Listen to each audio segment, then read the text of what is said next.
ชีวิตหลังแต่งงานของผมมีปัญหาอยู่เรื่องหนึ่งนั่นก็คือฮักกูตะกันก็คือฮักกูฮักกูตะรักกูตู่เดือดตับละติดตาตัวหูถึงมือที่ผ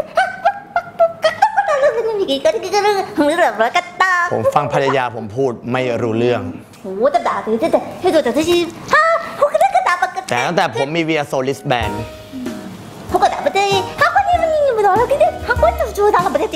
พี่กินข้าวหรือยัง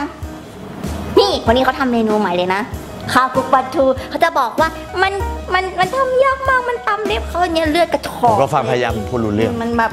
ตำทุกเล็บมันเหม็นนิดนึงนะแต่มันก็อร่อยนะเขาตั้งใจย้ำใส่น้ำปลาเงี้ยทำง่ายมากเหมือนกันนะแต่ทำยากหรือเปล่าเขาสับสนแล้วพี่สรุปว่าทำไงพี่ขำใช่ไหมเขารู้นะผมเคนนแมวสุดหล่อมาตายควายตะลึงครับตอนนี้ผมก็เป็นเจ้าของฟาร์มแมวครับเมื่อก่อนผมไม่เคยจะสื่อสารกับเจ้าตัวนี้รู้เรื่องนะครับเพื่อนของผมจนตอนนี้ผมได้รู้จักกับ VSO Wristband อันนี้นะครับทำให้ผมสื่อสารกับมันรู้เรื่องใช่ไหมใช่ครับเช่นผมจะสั่งว่าให้เจ้าตัวนี้กัดเจ้าตัวนี้มันก็จะ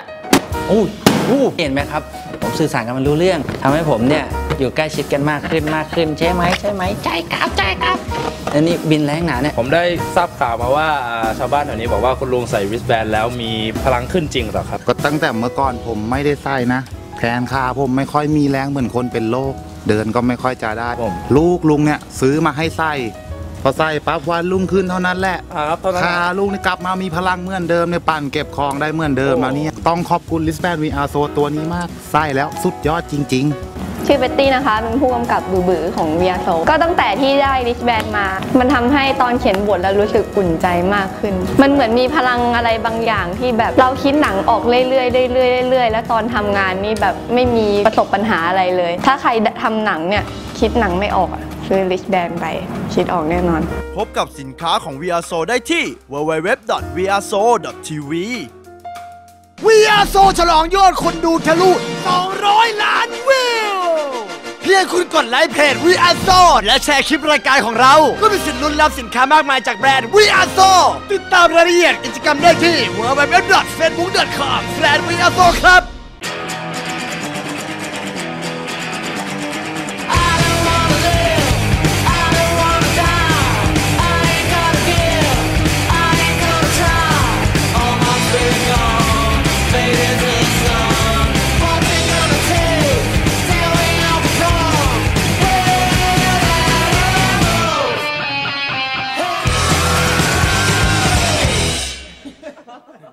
คำเตือนโปรดกดพอสและอ่านก่อนครับผมคอลลี่คอลลาเจนพรีเซนต์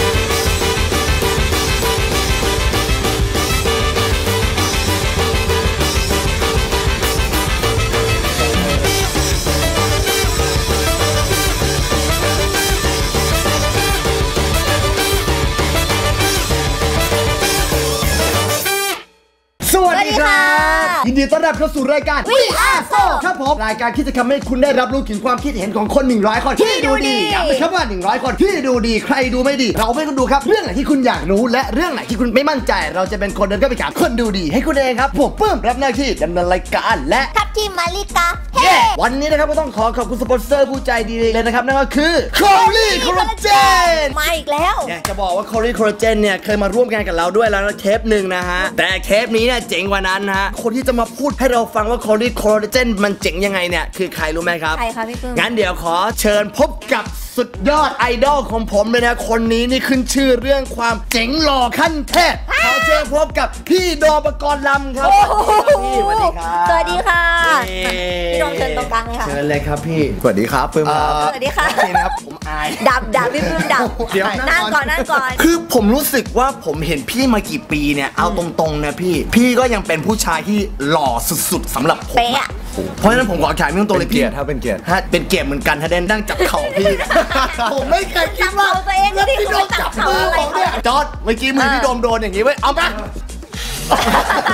เบียร์โซเป็นกันอย่างนี้นะจริง อันนี้แหละค่ะ ผมเป็นอย่างนี้ ๆ แห ผ ละ ม ค แฟ รับ นรายการนะครับแฟนรายการ พี่มีวิธีการดูแลตัวเองยังไงอะถึงได้แบบยังได้รับฉายาว่าหล่อขั้นเทพอยู่จนทุกวันนี้อะจริง จริงๆไอ้ฉายานี้ถือว่าเป็นฉายาที่เครียดและหนักอกพอดูเหมือนกันนะ ๆ ฮะ พูดทำไมครับพี่ มันดูเยอะอะ มันดูเยอะ มันดูโอ้โหแบบเทพเพิ่มอะไรเงี้ยใช่ แต่ผมอยู่ใกล้พี่ระยะฟุตครึ่งเนี่ยผมรู้สึกว่ามันไม่เยอะนะมันค่อนข้างสมเหตุสมผลนะครับ นั่นแหละครับท้ายสุดแล้วก็วิธีการดูแลก็เอาเป็นสาระหน่อยเนาะ ได้ ก็คือเราต้องออกกำลังกายนะผมว่าอันดับแรกเลยออกกำลังกายให้เยอะๆใช่ครับเพราะข้างในเราดีเนี่ยข้างนอกมันก็ดีไปด้วย แต่ว่าทั้งนี้ทั้งนั้นแล้วเนี่ยบางทีก็ต้องมีการกินพวกอาหารเสริมอะไรบ้างผมว่าวิตามินบ้างอะไรบ้างตามระเบียบปังอยู่แค่ขนาดนี้แล้ว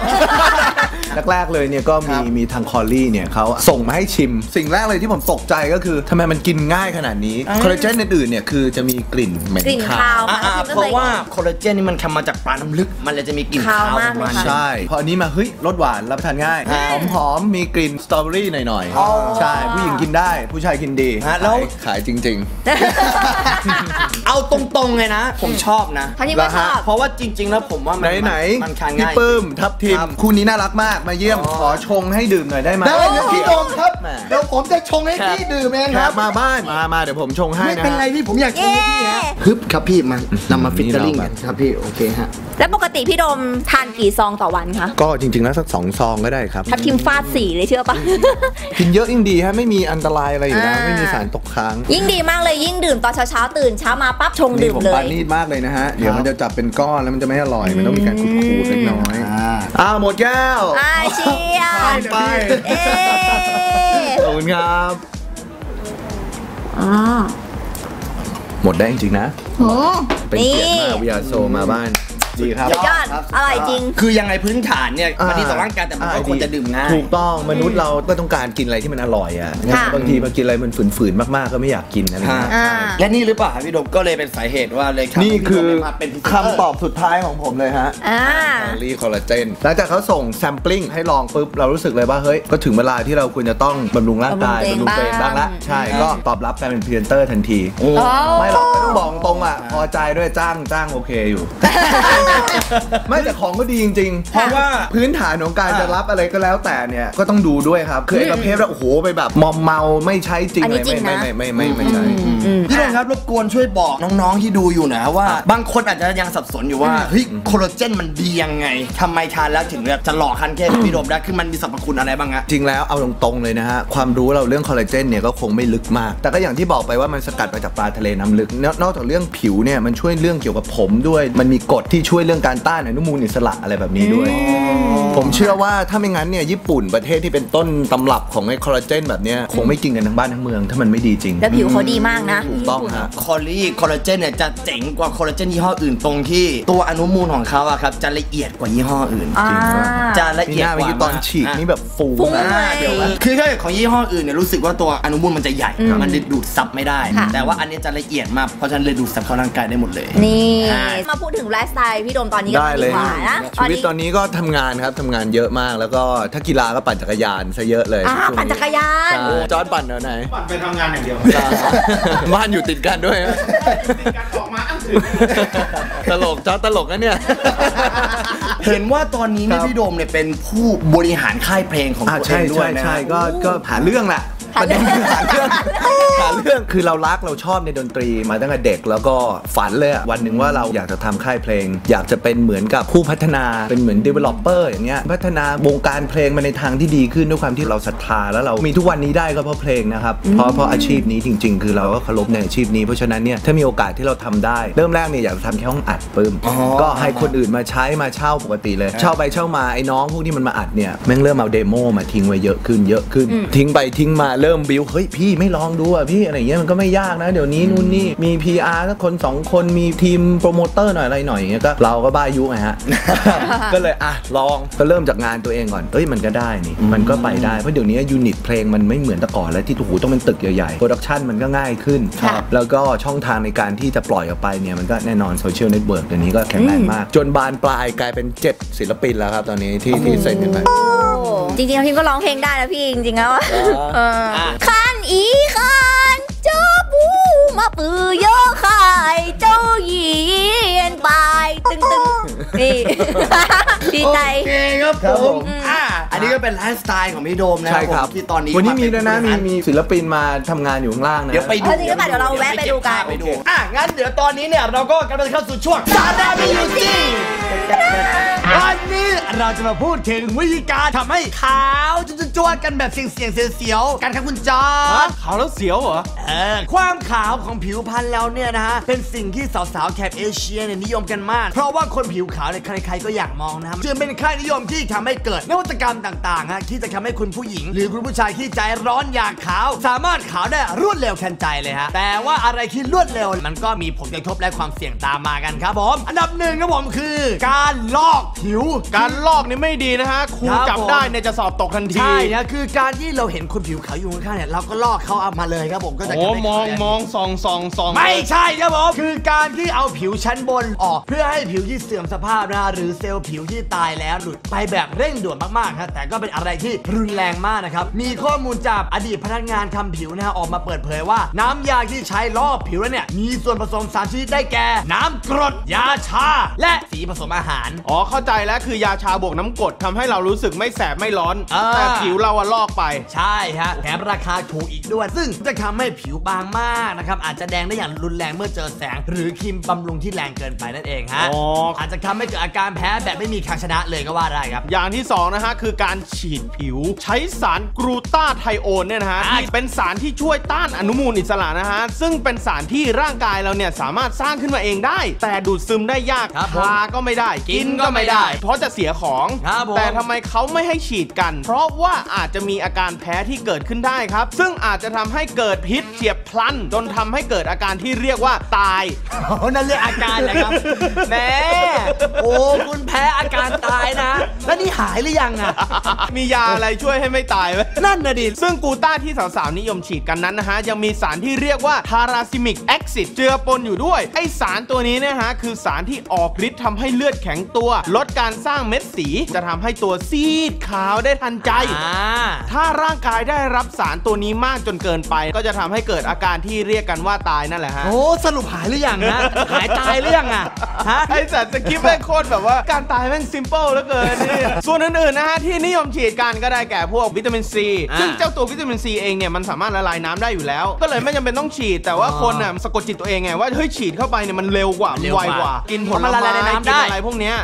มันก็ซึมเหมือนกันแล้วถ้าเกินเนี่ยเดี๋ยวเขาก็ขับออกมาทางปัสสาวะเองแล้วจะฉีดทำไม3นะครับครีมทาผิวอันนี้นิยมกันที่สุดแน่นอนนะการใช้ครีมส่วนใหญ่นะครับอาจจะต้องใช้เวลานานถึงจะขาวหรือไม่ก็ไม่ขาวขึ้นเลยก็ว่าได้สาวๆส่วนหนึ่งนะครับจึงหันไปหาครีมแปลกๆที่ไม่ผ่านอย.ซึ่งครีมส่วนใหญ่จะมีสารที่จะทำให้เราขาวได้ทันใจครับเช่นปลอด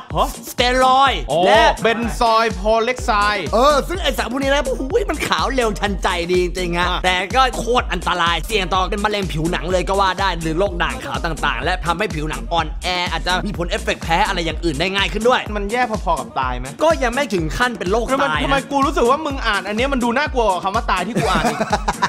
จากเมื่อกี้ที่กล่าวมานี้นะครับจะแสดงให้เห็นว่าผิวแบบไหนก็สวยได้เหมือนกันแต่ที่สำคัญเนี่ยก็คือสุขภาพผิวที่ดีนั้นต่างหากนะที่จะทำให้เราดูสวยขึ้นได้ซึ่งในปัจจุบันนี้ก็มีเครื่องดื่มบำรุงผิวออกมามากมายให้เลือกกันดีกว่าการไปเจ็บตัวแบบเสี่ยงสิวๆกันนะครับและนี่นะครับก็เป็นเรื่องราวของความสวยงามแบบเสี่ยงเสียวๆกันครับคุณจอร์จถ้าอยากขาวจริงๆนะฮะแนะนำมาเลยให้ซื้อลิควิดน้ำนะฮะมาทาราดหน้าเลยครับผมมันจะขาวทันใจแล้วจะเกิดอาการตายถ้าทำอย่างนั้นเฮ้ยแต่ว่าออกกำลังกายหน้าใสจริงนะเว้ยแล้วหายตายยังอ่ะเฮ้ยออกกำลังกายทำให้ไม่ตายด้วยจบไปกับสาระมีอยู่จริงนะครับผมงั้นเดี๋ยวเราก็จะเข้าสู่หัวข้อในวันนี้กันพี่โดมหัวข้อในวันนี้ผมอยากจะบอกว่าผมไม่เคยไปถามคนกลุ่มนี้เลยนะแต่100 คนของเทปนี้จะไปถามคนกลุ่มนี้กันหน้ากากขาวป่ะฮะไม่ใช่โอเคครับผมมาหัวข้อในวันนี้จะเป็นเรื่องอะไรเราไปชมกันเลยหัวข้อในวันนี้เวลาคุณทำงานคุณมีปัญหากับใครมากกว่ากันระหว่างเจ้านายหรือเพื่อนร่วมงาน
กันที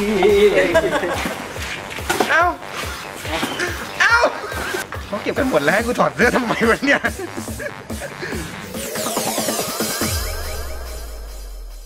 เอาละครับตอนนี้ปึ้งกับทัพทิมก็ไปรอกันอยู่ที่สีลมคอมเพล็กซ์เราไปดูกันดีกว่าว่าพนักงานที่ดูดี100 คนส่วนใหญ่เนี่ยเขาจะมีปัญหากับเจ้านายหรือเพื่อนมากกว่ากันเพื่อเป็นการไม่เสียเวลาเราไปชมกันเลยครับ ถามตรงๆนะทุกวันนี้ที่คุณทำงานอยู่เนี่ยคุณมีปัญหากับใครมากที่สุดนะระหว่างเจ้านายหรือเพื่อนร่วมงานนะเอาอดีตก็ได้ฮะ เจ้านายพูดตรงๆอะไรอย่างเงี้ยค่ะเจ้านายก็เลยไม่ชอบคืออย่างเขาถามว่าหล่อไหมก็เลยบอกว่าไม่หล่อ เพื่อนร่วมงานครับ กับเจ้านาย พูดกับคนที่เรามีปัญหาด้วยเนี่ยได้3 พยางค์จะพูดว่าอะไรครับ เงียบๆเถอะ น่าจะเพื่อนมากกว่าหัวหน้านี่อย่าไปมีเรื่องกับเขาเลยครับเพราะถ้ามีนี่ เราคงรู้กันเนาะว่าถ้าเรามีกับหัวหน้าเราจะเกิดอะไรขึ้น มีปัญหากับตัวเองเหมือนกันเพราะว่าเป็นเจ้าของธุรกิจไงคะอย่างตื่นอย่างเงี้ยก็จะไม่ทำงานเช้าเป็นเพื่อนร่วมงานคือบอกว่าส่งงานไม่ทันไงเจ้านายสั่งมาแล้วแล้วเพื่อนก็ไม่ยอมบอกเหมือนเอางานไปดองอย่างนี้3 พยางค์ แล้วแต่มึง มึงโดนแน่ มึงโดนแน่นี่ใครครับ ลูกน้อง กำลังเกิดเลย แล้วเขาดูด้วยนะเขาดูยาโซพอดี โอเครอแป๊บนึงครับเดี๋ยวก็ออนครับ เพื่อนร่วมงานค่ะเพื่อนร่วมงานชอบแย่งลูกค้า เราเลยวึดเลย มุดดิมุดเลยอ่ะ เพื่อนร่วมงานค่ะ คนที่มาคุมงานเป็นคนจีนนะคะแล้วก็ถ้าวางอำนาจมากทั้งที่ตำแหน่งนี้ตำแหน่งเดียวกันเลยนะ เช่นเหมือนกับว่าบังคับให้มาทำงานตามความคิดเขารับไม่ได้เลยทำงานหลังเรามาเป็นปีเราทำมา3 ปีเขาทำมาแค่ไม่กี่เดือน เราเป็นในฐานะที่เข้าใจได้ไหมฮะ คือหัวหน้าใช่ไหมฮะ ผมไม่ได้พูดนะพี่ เรามีปัญหาอะไร มาสายครับก็ลงงานผมรักเจ้านายที่สุดอยู่แล้วครับ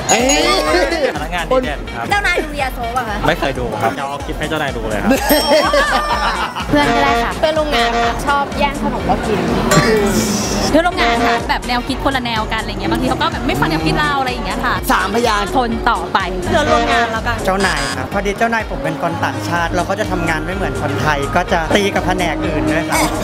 วัฒนธรรมต่างกันใช่ไหมครับคนไทยอยากให้ทำแบบหนึ่งแต่เขาก็จะมาอีกมาตรฐานหนึ่งเลยแล้วมันก็เลยไม่ตรงกันบางทีมีฟอร์มให้กรอกแต่เจ้านายผมสั่งทำฟอร์มใหม่เลยไม่ยอมกรอกฟอร์มนี้จะสั่งทำเองใช้เวลา 2-3 วันเพื่อที่จะกรอกฟอร์มที่เขาต้องการทางที่จริงๆแค่กรอกตัวเลข10 นาทีเสร็จ 3 พยางค์ Holy shit ครับ เพื่อนร่วมงานค่ะชอบเมาส์ค่ะเมาส์แบบคนนู้นคนนี้เป็นยังไงอะไรเงี้ย นี่เป็นพนักงานออฟฟิศเนี่ยชอบแต่งตัวแข่งกันจริงป่ะคะ จริงค่ะจริงเหรอที่แข่งกับเราปะไม่แข่งอันนี้เพื่อนกัน ทำงานกี่โมงครับ 9 โมงค่ะ ตื่นมาแต่งหน้ากี่โมงฮะ ตื่นตั้งแต่ตี 5เลยเพื่อนร่วมงานค่ะเรื่องเมาส์เหมือนกันแหละเนาะ โดนเมาเรื่องอะไรครับส่วนใหญ่ น่าจะเป็นเรื่องแบบทำงานมากกว่ามั้งแบบบางทีมีข้างหน้าเล็กๆอะไรอย่างงี้อาจจะอิจฉาหรือเปล่า เพื่อนร่วมงานครับ มีปัญหาเรื่องอะไรครับ เมาส์มอยอะไรทั่วไปเมาส์เรื่องว่าเฮ้ยทำไมทำตัวดูดีขึ้นอะไรอย่างเงี้ย 3 พยางค์ ขี้เมาอ่ะ เมาส์ต่อไป เพื่อนร่วมงานบางทีก็มีเด็กๆเข้ามามันก็ใส่กว่าแบวกว่าไม่ชอบ ไม่ชอบอ่ะแบวอ่ะชอนล้ออ่ะ ชวนล้ออ่ะ3 พยางค์ ฉันสวยกว่า เพื่อนร่วมงาน มีกับเพื่อนก็ได้ ส่วนใหญ่เป็นเรื่องอะไรครับ เพื่อนทำงานดีกว่าอะไรอย่างเงี้ย อย่างนั้น ต้องแล้วไหม เพื่อนร่วมงานครับส่วนใหญ่เถียงกันว่าไม่รู้จะไปกินข้าวที่ไหนครับ 3 พยางค์ อย่ามาเยอะ อย่ามาเยอะนี่คือคุณภาพงาน ใช่อย่ามาดีอย่ามาเก่งอะไรอย่างเงี้ยเพื่อนร่วมงานทำอยู่คนเดียวเขาไม่ค่อยทำ เพื่อนร่วมงานค่ะ เข้ากันไม่ได้ค่ะ ทุกเรื่องเลยค่ะ มีเบอร์ไหมครับผมจะเรียกเขามาสัมภาษณ์ด้วย อย่าพูดไปค่ะ 3 พยางค์ เจ็บจุงเบยออกไปซะ มีปัญหากับใครครับ รู้สึกว่าเขาพูดมากอะไรอย่างเงี้ย หัวหน้าบทเราทำไงฮะ ต่อหน้าก็ยิ้ม รับหลังนะครับ ก็ไปด่ากับเพื่อน เพื่อนร่วมงานค่ะ เรื่องอะไรครับ เรื่องสับสนทางเพศค่ะ มันเป็นส่วนหนึ่งของการทำงานค่ะ เวลาคุยงานอย่างเงี้ยเขาจะแบบเป็นผู้หญิงบ้างเป็นผู้ชายบ้างอย่างเงี้ยค่ะ เราจะสื่อสารไงดีประมาณว่าผู้หญิงเป็นประจำเดือนนะคะ หัวหน้าครับงานเยอะครับคนน้อยแต่งานเยอะทำไม่ไหวจริงๆสุดๆแล้วเนี่ย เราไปบ่นกับหัวหน้าบ้างไหมฮะ ไม่ได้ครับเดี๋ยวโดนเด้ง เจ้านายครับผมมันเป็นฝรั่งครับฟังไม่รู้เรื่อง แล้วเราสื่อสารงานกันยังไงครับ ก็ yes yes ไป หัวหน้ามั้งเขาจะยากเดาความคิดเขาไม่ออก 3 พยางค์ มึงเป็นเกย์ กูไม่ออก หัวหน้างานมากกว่าพอแบบเสร็จโปรเจกต์ใกล้จะส่งแล้วค่อยมาแบบอุ๊ยผมไม่ชอบผมอยากเปลี่ยนเองซะงั้น เพื่อนร่วมงานค่ะ คือส่วนใหญ่ก็จะเป็นผู้หญิงนะคะแล้วผู้หญิงก็จะชอบแบบนินทาชอบว่าผู้ชายอะไรอย่างเงี้ยแล้ววันๆก็น่ารำคาญนะอุ้ยผู้ชายคนนี้เดินมาผู้ชายคนนั้นเดินมาอะไรอย่างเงี้ย งั้นตัวเราชอบคุยเรื่องอะไรครับ ส่วนใหญ่ก็ไม่ค่อยคุยกับใครเพราะว่าบางคนมันแบบมาก็มาล้วงตับเราว่าแบบเฮ้ยเราเกลียดใครแล้วก็เอาเราไปนินทารับหลังอะไรอย่างงี้ 3 พยางค์ อย่าพลาดนะ สักทีเหอะ หัวหน้าค่ะ หัวหน้านะ คนนี้เขาเป็นหัวหน้าหนูอีกทีนึงอย่างเงี้ย อ๋อคือหัวหน้าอยู่ตรงนี้เดี๋ยวผมสร้างบาเรียฮะ ก็แบบว่าตามงานนิดนึงค่ะยังไม่เสร็จค่ะเรื่อง หัวหน้างานค่ะความคิดเห็นของผู้ใหญ่กับเด็กไม่ค่อยตรงกันเวลาเราชอบร้องเพลงอะไรอย่างเงี้ยผู้ใหญ่ไม่ค่อยชอบแต่ไม่เข้าใจว่ามันเป็นสมาธิในการทำงานของเราอย่างหนึ่ง งั้นผมขอโชว์ซิงกับซองเพลงนะฮะ บางทีเราก็ไม่ได้ร้องอะไรบางทีเราก็ถนัดในออฟฟิศอย่างเดียวอะไรหัวหน้างานก็เรื่องคล้ายๆกันเนี่ยแหละค่ะจะเจอคล้ายๆกันเนี่ยเพราะนั่งใกล้กันร้องเพลงอย่างเงี้ยแล้วผู้ใหญ่ก็จะนั่งอยู่ข้างหลังเขาร้องเพลงน้องบ่นอะไรเงี้ยหัวหน้าก็ดุ ว่าอะไรคะเวลาเขาบ่น เสียงดังอะแล้วตัวเองดุเขาตัวเองก็เสียงดังอะ 3 พยางค์ อย่าดุเยอะ เข้าใจบ้างมึงเครียดอะ เพื่อนร่วมงานครับชอบทำตัวกวนต้นตีนใส่ มีคนกวนตีนพี่ด้วยเหรอครับ เช่น พอพูดจาไม่รู้เรื่องเขาก็กวนตีนใส่แล้วเขาแบบทำหน้าทำตา เขาทำหน้าทำตา เขาคิดว่าเราไม่กล้าบวกกันเลย โอ้ไม่หรอกครับผมเป็นคนตัวเล็ก เจ้านายค่ะ เจ้านายชอบแจกฟักค่ะ นายเป็นฝรั่งเขารู้ว่าเราฟังไม่รู้เรื่องเขาก็แจกฟักไว้ก่อนให้ต้มกินทุกวันนะ 3 พยางค์ กูเกลียดมึง เงินเดือนกู เพื่อนร่วมงานนะคะเนี่ยเป็นเพื่อนร่วมงานกันเนี่ยเจ้านายค่ะชอบตีกันเรื่องไร้สาระแบบไม่ให้กลับบ้านเร็วอะไรอย่างนี้ คือเราจะออกก่อนเวลาเหรอครับ ใช่ ก็ถูกต้องเลยครับ 3 พยางค์ รักจุงเบยขอกลับเร็วเพื่อนร่วมงานใครจะมีผลงานมากกว่ากันเราคงไม่แข่งกับเขาไงเราก็ปล่อยเขาไป หัวหน้า เพื่อนร่วมงานแน่นอนค่ะทรงอย่าทำตัวเด่นจะเป็นภัยคงไม่มีใครอยากให้เห็นเราเด่นเกิน ที่เคยมีปัญหากับเพื่อนร่วมงาน ก็ส่วนใหญ่ก็จะเป็นเรื่องการนำเสนองานมากกว่าไอเดียใครเจ๋งกว่ากันพอหลังจากงานจบไปเรื่องส่วนตัวก็คุยกันเหมือนเดิม 3 พยางค์ ความสบาย เจ้านายครับคิดไม่ค่อยตรงกันเขาอยากให้ไปซ้ายเราจะไปขวา จริงๆขวามก็ไม่ดีหรอกแต่อยากไปขวา กับเพื่อนร่วมงานค่ะแต่งตัวแข่งกันฉันไม่ยอมวันนี้ไม่ได้แต่งนะไม่รู้ตัวล็อกหน้าหน่อยลูกค้าจะได้จำได้รีบแต่งอุ้ยมากลูกค้าสมัยนี้จำได้นะอย่างวันนี้เราใส่สีเขียวลูกค้าอุ้ยใส่สีเขียวมีตัวเดียวเหรอเป็นยูนิฟอร์มหรือเปล่าอะไรเงี้ยมันต้องมีหลายๆแบบบ้าง3 พยางค์ ฉันสวยกว่า พี่เชื่อผมทุกครั้งที่มีปัญหาแล้วพี่เชื่อผมมันเป็นคำที่ผมใช้ตลอดเวลาจะขัดกันสุดท้ายจะบอกว่าพี่เชื่อผม เขาบอกเจ้านาย สนับสนุนโดยคอลลี่คอลลาเจนเดี๋ยวเราไปดูความคิดเห็นของคน 100 คนนะครับผมแต่เดี๋ยวเราไปดูผลสรุปดีกว่าพี่โดมคิดว่าฝ่ายไหนน่าจะมากกว่ากันนะ ผมเกรงว่าจะไม่ใช่ทั้งสองฝ่ายฮะจะเป็นปัญหากับสาวๆที่ร่วมงานอยู่ด้วย นั่นแหละครับผมไปดูผลสรุปกันเลย ผลสรุปของหัวข้อเลยมึงพูดก่อนทำไมวะมึงจะพูดอ่ะก็นัดกันไว้แล้วไงมึงพูดให้มันตรงดิวะ33 ต่อ เฮ้ยอะไรก่อนดิยังไม่ได้รู้เลยว่าอะไรเนี่ยเอ้าก็กูพูดคะแนนไงก็คะแนนมันออกมาแล้วนี่ไง33 ต่อ 67เนี่ยทำไมมึงมีปัญหาอะไรวะไม่มีอะไรทั้งนั้นน่ะเพื่อนร่วมงานมีปัญหานักกันเนี่ยก็เพื่อนร่วมงานไงชนะไงได้67 คะแนนชนะเหี้ยอะไรมีปัญหาเยอะกว่าเนี่ยฮะโอ้แล้วนั่นผลสรุปก็ออกมาเป็นที่เรียบร้อยนะครับผมพี่โดมครับผมอยากให้พี่ช่วยฝากถึงกลุ่มที่ตอนนี้เนี่ยอาจจะเพิ่งเริ่มทำงานออฟฟิศ คือจริงๆแล้วเนี่ยการทำงานเนี่ยเริ่มต้นเนี่ยมันต้องปรับตัวกันทั้งนั้นครับเหมือนตอนเรียนเราย้ายโรงเรียนอ่ะโอ้เข้าไปก็ต้องมีการแบบคนไหนมันชอบกูไม่ชอบกู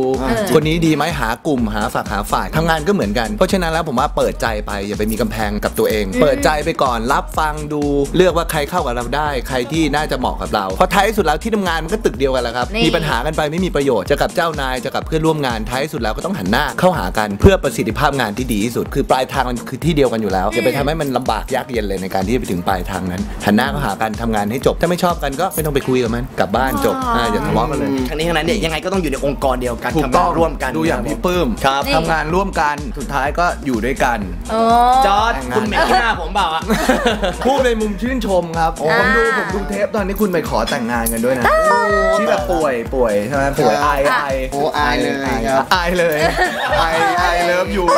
อายบวกปันล่าเลย ส่วนใหญ่ที่มีปัญหาผมเชื่อว่าจะเป็นน้องๆที่เพิ่งเรียนจบแล้วทำงานผมอยากให้พี่โดมช่วยฝากถึงน้องๆที่เพิ่งเรียนจบและกำลังจะทำงานหน่อยฮะก็อย่างที่บอกไปแล้วครับเมื่อกี้ครับก็ทุกอย่างเนี่ยต้องเปิดใจเราอย่าไปมีกำแพงในตัวเองเข้าไปอย่าแบบโอ๊ยฉันเป็นอย่างนั้นฉันเป็นอย่างนี้ไม่ชอบอย่างนั้นไม่ชอบอย่างนี้ร้อยพ่อพันแม่ครับมาจากคนละมุมคนละที่เขาเรียกว่าลดอัตราตัวเอง ถูกต้องใช่ครับผมใช่มาจากคนละที่คนละทางเพราะฉะนั้นแล้วเนี่ยเปิดกว้างๆครับแล้วออฟฟิศจะเป็นที่ที่มีความสุขที่สุดและคุณอยากไปทำงานที่สุดสนับสนุนโดยคอลลี่คอลลาเจน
ตามมาถูกไง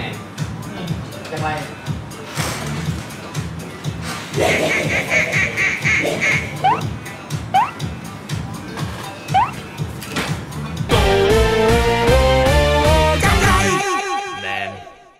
สนับสนุนโดยคอลลี่คอลลาเจนสวัสดีพี่ใหม่ไม่เป็นไรน้องนิ่งน้องนึงเย่ไปไปไหนเนี่ยไปไหนไม่ใช่ครับทางนู้นครับตอนนี้เราจะมารีวิวสตูดิโอของพี่โดมซึ่งตอนนี้เขาก็กำลังเฮฮากันอยู่ข้างในไปเลยนะทำไมเรียบร้อยกว่าสตูเราเยอะสวัสดีครับสวัสดีครับ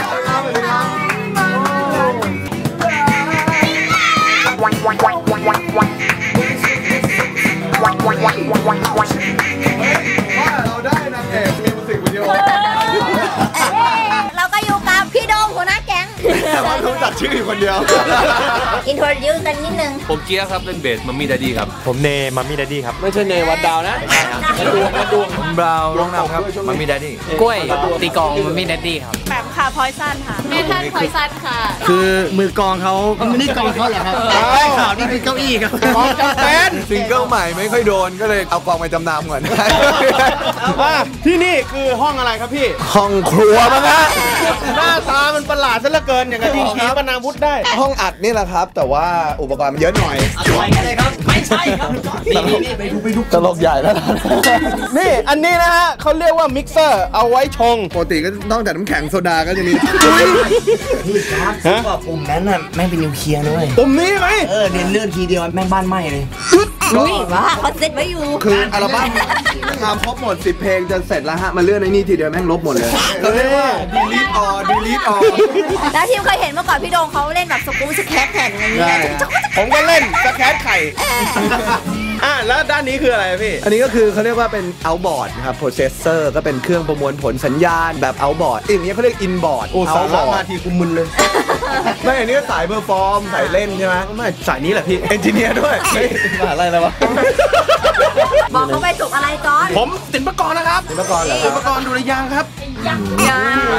ทำไมไม่รู้หอยอะไรเลย ไม่บางทีคนเรามันก็ต้องแกล้งไม่เข้าใจพี่เพื่อให้มีภูมิ ใช่คนเรานะถ้าไม่มีคนโง่ก็ไม่มีคนฉลาดโลกเราอ่ะ จริงพี่เห็นแล้วพี่เชื่อแล้วก่อนจะโง่ฉลาดอย่าไปนั่งของเขาเดี๋ยวหักนะ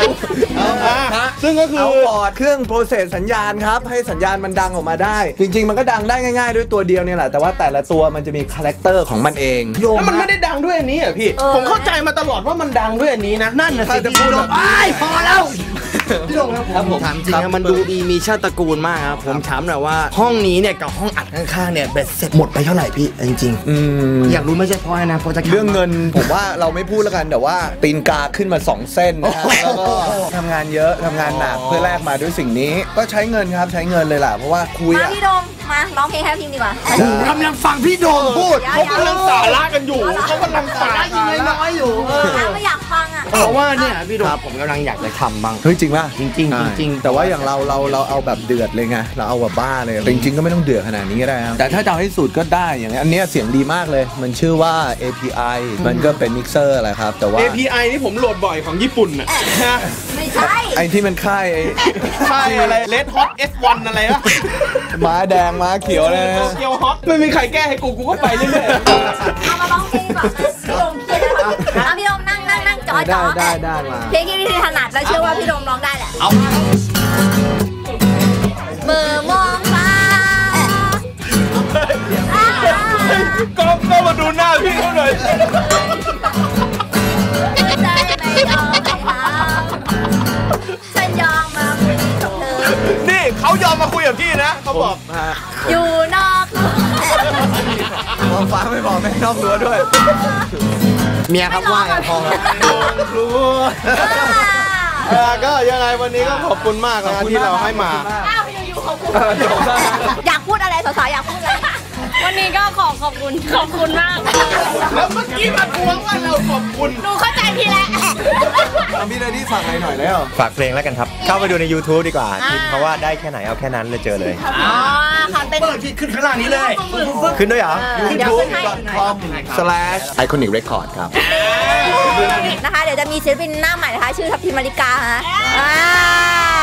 ร้องเพลงจีนครับหัวหน้าเขาเนี่ยครับพี่อยากได้ดนตรีเอาไหมล่ะเอาสเกลเลยวันนี้ก็ต้องขอบคุณมากนะคะสนุกอบอุ่นมากๆสนับสนุนโดยคอลลี่คอลลาเจนมาที่คดีอาชญากรรมในพื้นที่จังหวัดประจวบคีรีขันธ์นะคะ เจ้าหน้าที่นั้นพบศพ3 ศพถูกฆ่ายัดใส่กระสอบเบื้องต้นเจ้าหน้าที่คาดว่าเป็นการฆาตกรรมอำพรางค่ะถ้ามึงอยากได้ลูกเสือก็ต้องเข้าถ้ำเสือสิวะลูกสาวคนเดียวของแก๊งวิยาโซจับแม่งมาให้ได้มีแน่ใจอ่ะ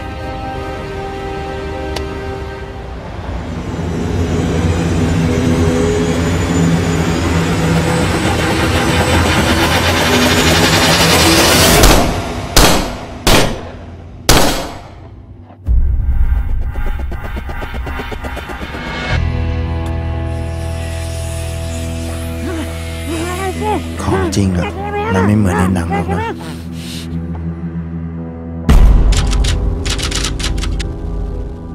จะต้องมอบให้มันทั้งชีวิตถ้าเจ้าเลือกจะเดินทางหน้ามันอยู่ตรงตีนผมแล้วเฮียจะเอาแขวนคอหรือฝังดิน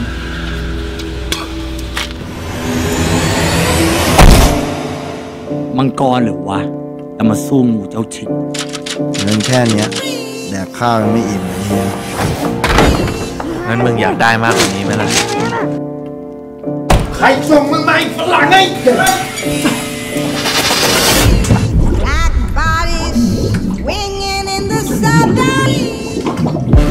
พูดอย่างงี้กวนตีนกูนี่หว่ามึงอยากจะลองเหรอมันไงพี่ไม่ใช่พ่อกู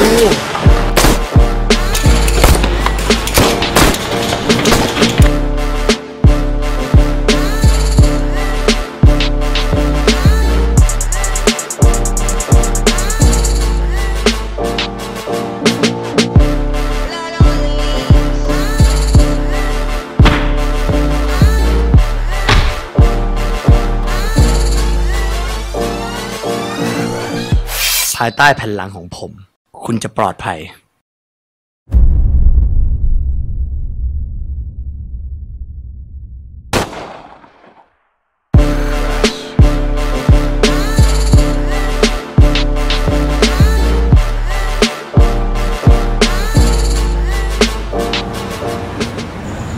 พี่แล้วคนดูเขาจะมาด่าพี่ถ้าเขารู้ว่าหนังเรื่องนี้เป็นหนังตลก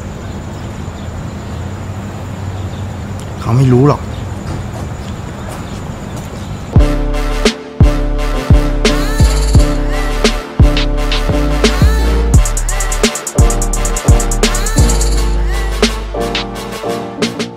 สนับสนุนโดยคอลลี่คอลลาเจนและวันนี้นะครับก็ต้องขอขอบคุณสปอนเซอร์ผู้ใจดีอีกครั้งนึงนะครับนั่นก็คือคอลลี่คอลลาเจนคอลลี่คอลลาเจนมีประโยชน์อะไรบ้างคะพี่โดมจริงๆแล้วคอลลาเจนนะครับก็มีประโยชน์มากมายไม่ใช่แค่เรื่องผิวอย่างเดียวนะครับเป็นเรื่องของสุขภาพที่ดีด้วยเพราะมีกรดมีการต้านสารอนุมูลอิสระป้องกันเรื่องมะเร็งด้วยนะครับผมก็จริงๆแล้วมีประโยชน์ช่วยเรื่องความจำด้วยนะใช่เกี่ยวกับสมองด้วยดีครับแต่ท้ายสุดแล้วก็ต้องออกกำลังกายนะไปปั่นจักรยานอย่างพี่โดมนี้ตอนนี้สามารถหาซื้อคอลลี่คอลลาเจนได้ที่ไหนบ้างคะโอ้โหเยอะแยะมากมายเลยฮะจะซื้อจากโดมก็ได้นะฮะง่ายมากครับที่บูสต์วัตสันวิตามินคลับนะครับเซเว่นแคตตาล็อกนะครับร้านขายยาชั้นนำนะครับอีกมากทั่วประเทศนอกจากนั้นนะคะตอนนี้ยังมีแคมเปญดีๆจากคอลลี่คอลลาเจนอีกด้วยนั่นก็คือแจกทองค่ะทองคำแท่งนะคะ90วัน90แท่งกติกาง่ายมากๆเลยแค่ขูดตรงเนี้ยบาร์เหล็กนี้นะคะขูดกุ๊ดเสร็จแล้วก็ส่งเลขโค้ดเนี้ยนะคะมาที่4890011นะครับอ่านกติกาได้ที่หน้ากล่องของคอลลี่คอลลาเจนนะคะหรือว่าติดตามรายละเอียดเพิ่มเติมเนี่ยได้ที่ www.facebook.com/collycollagen ค่ะและวันนี้นะครับก็ต้องขอขอบคุณสถานที่ผู้ใจดีนั่นคือสีลมคอมเพล็กซ์ขอขอบคุณพาร์ทเนอร์ผู้น่ารักของเรานะคะนั่นคือเว็บเด็กดี .com คอมมูนิตี้สำหรับวัยรุ่นวัยใสอย่างพวกเรานะคะอย่างพี่โดมด้วยนี่ฝากอีกเพจหนึ่งนะคะกับเพจนายแก๊กอินไทยอยากไปเสพมุกตลกนะคะก็เข้าไปดูกันที่นายแก๊กอินไทยค่ะครับผมแล้วก็พาร์ทเนอร์อีกเจ้าหนึ่งของเราครับนั่นก็คือสหภาพดนตรีนะครับผมตอนนี้เขามีเพลงใหม่ๆออกมามากมายก่ายกองติดตามดูตอนใหม่ๆหรือย้อนหลังของเราได้ทาง www.youtube.com/viasochannel ติดตามเอพิโซดใหม่ๆที่ออนแอร์นะคะและข่าวสารเกี่ยวกับ Viaso ได้ที่ www.facebook.com/viaso club ค่ะส่วนการสั่งซื้อสินค้าจากแบรนด์ Viaso นะครับตอนนี้มีเสื้อลายใหม่มี Viaso Wristband มีนู่นมีนี่มีนั่นมีนู่นมีโอ้โหขอบคุณมากฮะใส่มันใส่ได้แค่นี้ขนาดพี่โดมยังใส่เลยอันนี้ทำมาจากยางเหล็กไหลถ้าใครสนใจนะครับสามารถเข้าไปดูที่ www.viaso.tv หรือว่าสั่งซื้อง่ายๆได้ที่ Instagram Viaso Shop และ Line Viaso Shop ครับเอาละครับถึงเวลาอันเหมาะเม